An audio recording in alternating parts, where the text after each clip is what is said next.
తాడేపల్లి బ్రహ్మానందపురంలో శుక్రవారం deputy CM Pawan Kalyan పర్యటించారు. వివరాలు వీక్షిద్దాం.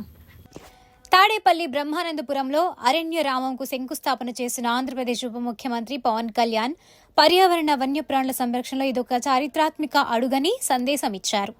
మంగళగిరి తాడేపల్లి నగర పరిధిలోని బ్రహ్మానందపురం అటవీ ప్రాంతంలో సుమారు 27 కోట్ల రూపాయల వ్యయంతో ఈ ప్రతిష్టాత్మక అరణ్య రామం రాష్ట్ర అటవీ బలగాల ప్రధాన కార్యాలయం ప్రాజెక్టును నిర్మిస్తున్నారు.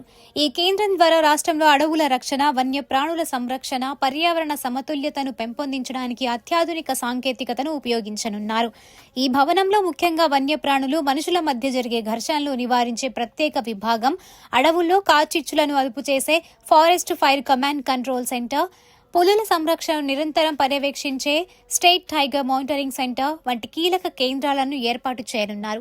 వీటితో పాటు పొరుగు రాష్ట్రాల నుంచి చిత్తూరు, పార్వతీపురం, మన్యం జిల్లాలోకి ప్రవేశించే ఏనుగుల రాకపోకలను గమనించడానికి, వాటి వల్ల పంట నష్టం జరగకుండా చూడటానికి ప్రత్యేక ఎలిఫెంట్ మానిటరింగ్ విభాగాన్ని కూడా ఇక్కడ అందుబాటులోకి తెస్తున్నారు. భూమి పూజ అనంతరం పవన్ కళ్యాణ్ అక్కడ మొక్కలు నాటి పర్యావరణాన్ని కాపాడటం ప్రతి ఒక్కరి బాధ్యత అని పిలుపునిచ్చారు.